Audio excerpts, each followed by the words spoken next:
നാടിനെ നടുക്കിയ നന്ദൻകോട് കൂട്ടക്കൊലപാതക കേസിൽ പ്രതി കേതൽ ജിൻസൺ രാജ കുറ്റക്കാരനാണെന്ന് വിധിച്ചു കോടതി. തിരുവനന്തപുരം 6ാം അഡീഷണൽ സെഷൻ കോടതി ജഡ്ജി കെ വിഷ്ണുവാണ് വിധി പ്രസ്താവിച്ചത്. സാത്താൻ പൂജയ്ക്കായി അമ്മയെയും അച്ഛനെയും സഹോദരിയെയും അടക്കം കൊലപ്പെടുത്തിയ കേസിൽ കേതൽ ജിൻസൺ രാജ മാത്രമാണ് പ്രതി. കുടുംബത്തോടുള്ള അടങ്ങാത്ത പകയാണ് പ്രതിയായ കേതൽ ജിൻസൺ അച്ഛനെയും അമ്മയെയും സഹോദരിയെയും ബന്ധുവിനെയും വെട്ടിക്കൊലപ്പെടുത്തുന്നതിലേക്കും പിന്നീട് മൃതദേഹങ്ങൾ ചുട്ടെരിക്കുന്നതിലേക്കും നയിച്ചത്. അച്ഛൻ പ്രൊഫസർ രാജ തങ്കം, അമ്മ ഡോക്ടർ ജീൻ പത്മം, സഹോദരി കരോളിൻ, ബന്ധുവായ ലളിത എന്നിവരാണ് കേതലിന്റെ ക്രൂരതയ്ക്കിരയായത്. പ്രതിക്കെതിരെ കൊലപാതകം, തെളിവ് നശിപ്പിക്കൽ, മാരകായുധം ഉപയോഗിച്ച് പരിക്കേൽപ്പിക്കുക, വീട് നശിപ്പിക്കൽ തുടങ്ങിയ വകുപ്പുകൾ ചുമത്തിയാണ് കേസെടുത്തിരുന്നത്. 2017 ഏപ്രിൽ 9 സംഭവം. ക്ലിഫ് ഹൗസിന് അടുത്തുള്ള വീടുകളിലൊന്നിന് തീപിടിച്ചുവെന്ന ഫോൺ സന്ദേശമാണ് പോലീസിനും ഫയർഫോഴ്സിനും ലഭിച്ചത്. ബെയിൻസ് കോമ്പൗണ്ടിലെ 117 നമ്പർ വീട്ടിൽ നിന്ന് തീയും പുകയും ഉയരുന്നത് കണ്ട നാട്ടുകാർ ഓടിയെത്തി രക്ഷാപ്രവർത്തനം നടത്തുകയായിരുന്നു. പിന്നാലെ പോലീസും ഫയർഫോഴ്സും എത്തിയിരുന്നു. പ്രൊഫസർ രാജ തങ്കത്തിന്റെ വീട്ടിലെ വാതിൽ പൊളിച്ച് അകത്തുകടന്ന നാട്ടുകാരും പോലീസും കേരളത്തെ ഞെട്ടിച്ച കൊലപാതകം എന്ന കൊടും ക്രൂരതയുടെ സാക്ഷികളാവുകയായിരുന്നു. പിന്നീട് കത്തിക്കരിഞ്ഞതും പുഴുവരിച്ചതുമായ മൃതദേഹങ്ങൾ, നടുക്കുന്നതായിരുന്നു ആ കാഴ്ചകൾ. മരിച്ചിരിക്കുന്നത് രാജാ തങ്കവും ഭാര്യയും മകളും ബന്ധുവുമാണ്. മകനെ അവിടെ എങ്ങും കാണുന്നില്ല. പോലീസ് അനുമാനിച്ചത് ഇയാളാണ് കൊല നടത്തിയതെന്നാണ്. എന്നാൽ കൊല നടത്തിയ ശേഷം ചെന്നൈയിൽ ഒളിവിൽ പോയ കേതൽ ഒരാഴ്ചക്കകം തമ്പാനൂർ റെയിൽവേ സ്റ്റേഷനിൽ പോലീസിന്റെ മുന്നിൽ തന്നെ പെടുകയായിരുന്നു.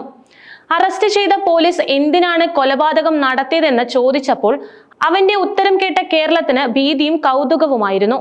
തുടക്കത്തിൽ ആൾ പറയുന്നതൊന്നും തന്നെ പോലീസിന് മനസ്സിലായില്ല.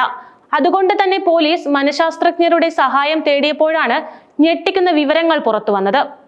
മരണശേഷം തന്റെ കുടുംബാംഗങ്ങളുടെ ആത്മാവ് സ്വർഗത്തിലൂടെ പറക്കുന്നത് തനിക്ക് കാണണമെന്നായിരുന്നു അവൻ പറഞ്ഞത്. അതിനാണ് അവരെ കൊന്നുകളഞ്ഞത്. ഇതായിരുന്നു കേതൽ മനഃശാസ്ത്രജ്ഞർക്ക് നൽകിയ മറുപടി. ആദ്യം അമ്മയായിരുന്നു കൊന്നത്, കേതൽ പറഞ്ഞു.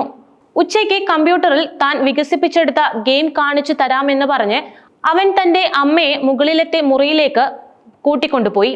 കമ്പ്യൂട്ടർ ടേബിളിന് മുന്നിലിരുത്തിയ അമ്മയെ മഴുവെടുത്ത് വെട്ടിക്കൊലപ്പെടുത്തി. മൃതദേഹം വലിച്ചെടുത്ത് മുകളിലെ ടോയ്ലറ്റിൽ കൊണ്ടുപോയിട്ടു. ഇതുപോലെ തന്നെ അച്ഛനെയും മുകളിലേക്ക് വിളിച്ചു. സമാന രീതിയിൽ തന്നെ കൊലപ്പെടുത്തി. അതുപോലെ തന്നെ പെങ്ങളെയും വിളിച്ചു വരുത്തി മഴുവിന് വെട്ടിക്കൊലപ്പെടുത്തി. അന്നു തന്നെ രാത്രി കണ്ണു കാണാത്ത 69 വയസ്സുള്ള വല്യമ്മ ലളിതയെയും കൊന്നു. അതിനുശേഷം ആ മൃതദേഹങ്ങളോടൊപ്പം 3 ദിവസം ആ വീട്ടിൽ താമസിച്ചു. വീട്ടിൽ ആളുകൾ ഉണ്ടെന്ന് കാണിക്കാനായി 5 പേർക്കുള്ള ഫുഡ് ഹോട്ടലിൽ നിന്നും വരുത്തിക്കുകയും ചെയ്തു. വേലക്കാരിയോട് എല്ലാവരും ബന്ധുവിന്റെ വീട്ടിൽ കല്യാണത്തിന് പോയതാണെന്നും അതുകൊണ്ട് കുറച്ച് ദിവസം ഇങ്ങോട്ട് വരേണ്ടെന്നും പറഞ്ഞു. 3 ദിവസത്തിന് ശേഷം രാത്രി അവൻ എല്ലാ മൃതദേഹങ്ങളും പെട്രോൾ ഒഴിച്ച് കത്തിച്ചു. അതിനുശേഷം നാട് വിടുകയും അവന്റെ ശരീരത്തിന്റെ ആകൃതിയിൽ ഡമ്മി ഉണ്ടാക്കി അവന് മരിച്ചെന്ന് കാണിക്കാനായി ആ ബോഡിയും കത്തിച്ചു.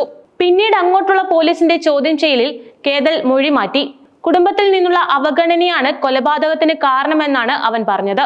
ഫിലിപ്പീൻസിലും ഓസ്ട്രേലിയയിലും +2 ശേഷം തുടർ പഠനത്തിന് അയച്ച കേതൽ കോഴ്സ് ഉപേക്ഷിച്ച് നാട്ടിൽ തിരിച്ചെത്തുകയായിരുന്നു. തന്നെ വെറും +2കാരനായും തൊഴിൽ രഹിതനായുമാണ് വീട്ടുകാർ കണ്ടത് എന്നും അതിനെ ചൊല്ലി വീട്ടിൽ താൻ അവഗണനയും അപമാനവും നേരിട്ടുവെന്നും പ്രതി പറഞ്ഞിരുന്നു. ഈ പകയാണ് കൊലപാതകത്തിലേക്ക് എത്തിച്ചതെന്നായിരുന്നു കേതലിന്റെ മൊഴി. സ്കീസോഫ്രീനിയ എന്ന മാനസിക രോഗമാണ് കേതലിനെന്ന് മനഃശാസ്ത്രജ്ഞരും പറഞ്ഞു. മാനസിക രോഗി എന്ന നില കണക്കിലെടുത്ത് കേതലിനെ ജയിലിൽ അടയ്ക്കുകയും അവിടെ നിന്ന് സഹതടവുകാരുടെ ഇടയിൽ നിന്നുണ്ടായ പ്രശ്നങ്ങളും അക്രമവും കാരണം ഇയാളെ മെന്റൽ ഹോസ്പിറ്റലിലേക്ക് മാറ്റുകയും ചെയ്തിരുന്നു. ഇന്നും ഇയാൾ കേരളത്തിലെ ഒരു മെന്റൽ ഹോസ്പിറ്റലിലാണുള്ളത്. പുറമെ ഒരു ശാന്തനായ കേതൽ ആണ്. വളരെ ഇൻട്രോവേർട്ടുമാണ്. കേതൽ സമൂഹത്തിൽ നിന്ന് അകലം പാലിച്ച് വീടിന്റെ മുകളിലത്തെ നിലയിൽ ഗെയിമിങ്ങിലും ആർട്ടിഫിഷ്യൽ ഇന്റലിജൻസ് കോഴ്സിലും മുഴുകിയിരിക്കുന്ന ആളാണ്. വർഷങ്ങളായി ആ വീട്ടിൽ ഉണ്ടായിട്ടും അവനെ അയൽവാസികൾക്കോ നാട്ടുകാർക്കോ പോലും അറിയുകയുമില്ല. എന്നും നീലയും കറുപ്പും ടീഷർട്ട് മാത്രമേ ധരിക്കുകയുള്ളൂ. ആ വീട്ടിലെ വേലക്കാരി പറഞ്ഞ കാര്യമാണിത്. സമൂഹത്തിൽ ഏറ്റവും ഉന്നത സ്ഥാനത്ത് ജീവിക്കുന്നവരാണ് കേതലിന്റെ കുടുംബം. അച്ഛൻ പ്രൊഫസറും അമ്മ ഡോക്ടറും പെങ്ങൾ ചൈനയിൽ നിന്ന് MBBS പഠനം കഴിഞ്ഞു വന്ന കുട്ടിയുമായിരുന്നു. 2024 നവംബർ 13 കേസിന്റെ വിചാരണ ആരംഭിച്ചത്. 65 ദിവസം നീണ്ടുനിന്ന വിചാരണയ്ക്കിടെ 42 സാക്ഷികളെ വിസ്തരിച്ചിരുന്നു. ശാസ്ത്രീയ തെളിവുകൾ ഉൾപ്പെടെ 120ഓളം രേഖകളും 90ഓളം തൊണ്ടിമുതലുകളും പ്രോസിക്യൂഷൻ ഹാജരാക്കി. ദൃക്സാക്ഷികൾ ഇല്ലാതിരുന്ന ഈ കേസിൽ ശാസ്ത്രീയ തെളിവുകൾ മാത്രമാണ് അന്വേഷണ സംഘം ആശ്രയിച്ചത്. മഴുവിന് ആളുകളെ വെട്ടിക്കൊല്ലുന്ന ദൃശ്യങ്ങൾ യൂട്യൂബിൽ കണ്ടതും മഴു ഓൺലൈനിൽ നിന്ന് വാങ്ങിയതും പ്രധാന തെളിവുകളായി. കൊലപാതകത്തിന് ശേഷം ഒളിവിൽ പോയ കേതൽ ദിവസങ്ങൾക്കകം പോലീസ് പിടിയിലാവുകയായിരുന്നു.